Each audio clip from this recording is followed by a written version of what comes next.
Hello, my name is Immaculate Ochieno. I'm the lending manager for the East Africa region.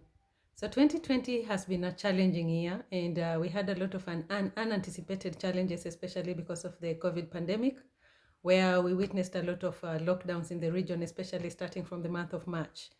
And for the East Africa region, I think things were made even worse by the severe floods we faced from around March, April, May up to June. There were a lot of severe floods in the region, and the most affected countries I would say were Uganda and Kenya and Rwanda. However, I would say for quite a number of our customers, they were able to come up with quite unique ways in dealing with the pandemic and dealing with the effects of the lockdown. For instance, we had a customer in Tanzania who was dealing in handcrafts, but because of the lockdown, the international flights were cancelled, and the business relies on tourists. So in a sense, they definitely lost a lot of their customers who make the bulk of their customer base. So what the customer did is that they started producing face masks because it's a handcraft producer. So they got an opportunity to actually supply face masks in the area, which were able to sustain them, meet their cash flow requirements during the pandemic period. We also had another customer called Copacama, which is it's a cooperative, it's a cooperative in Rwanda. So Copacama was able to use their own resources of about $1,000, and they were able to buy foodstuffs to supply 25 of their, let me say, their poorest families. They were able to support them, even just to provide the protective clothing, face masks, and hand sanitizers. And all these were used in the coffee washing stations because they had to meet government requirements for them to continue operating. The other producer, I would say, showed quite a mark of resiliency when it comes to dealing with the pandemic is a cooperative in Uganda called Bukonzo Cooperative.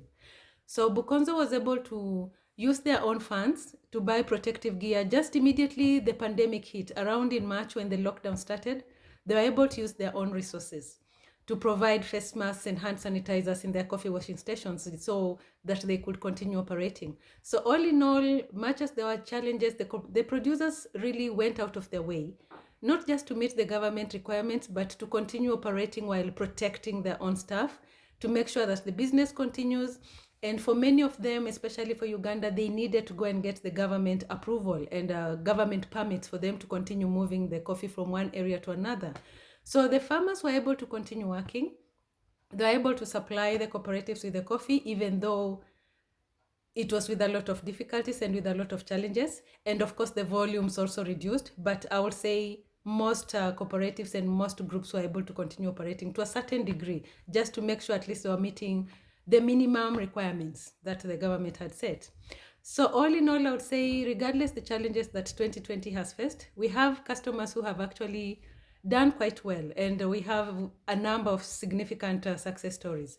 So the first one I would mention is a cooperative in Rwanda called Kokaji, actually several cooperatives in Rwanda. One is called Kokaji, where they were able to get financing from shared interest. And with this financing, they bought a new coffee washing station. So what this would do is that it would enable them to actually serve more members in a wider region, because in Rwanda there is a government zoning policy where you cannot just buy coffee from an area that you are not allocated. So when they buy a coffee washing station in that region, it means they're able to serve members within that region, which in a sense increases the impact they're having in those particular communities. The other one is a cooperative also in Rwanda called Kopakama. What this one has done is that it has been supporting a women project, and the women project has been producing coffee and selling as a branded product on its own. So the coffee is sold not as Copacama but as that women group, which in a sense actually does give them a lot of strong empowerment, and over time probably they may venture out to actually start operating on their own. And on the same thing, the cooperative has they have been providing masks and hand sanitizers in the coffee washing stations when the business lockdown began. So they had to meet certain government requirements for them to continue operating. And what we are happy about this particular cooperative is that they have acquired a third washing station, which of course increases the membership that they have, and it will serve a higher number of farmers, increases the membership, and has a much larger impact in that particular community. The last one is a cooperative called Kwakaka, which is about four hours drive from Kigali. So previously, this particular cooperative, they would have to drive all the way to Kigali to have their coffee milled. But now in the last 12 months, they were able to actually set up their own dry mill. And in this particular case, since they are milling their own coffee, it means they're actually saving on costs, and they do not have to travel all the way to Kigali to do the same.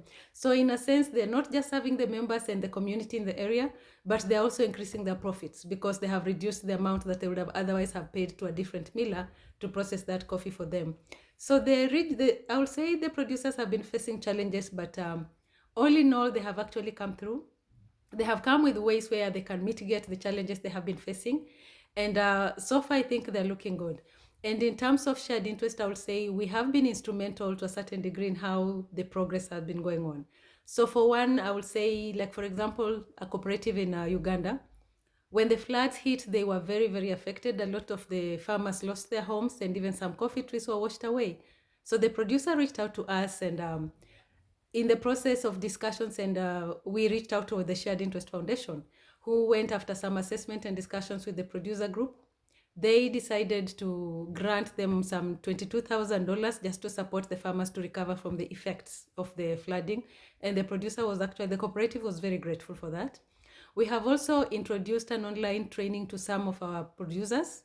This is in partnership with one of our partners who will be doing an online training for our producers. And so far we are happy because 4 of them have actually already signed up.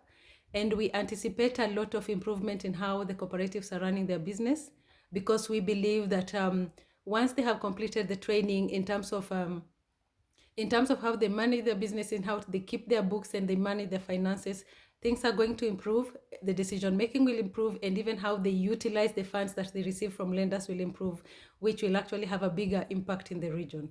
So we anticipate that going forward, things will improve even more, and we look forward to a better 2021. Thank you very much.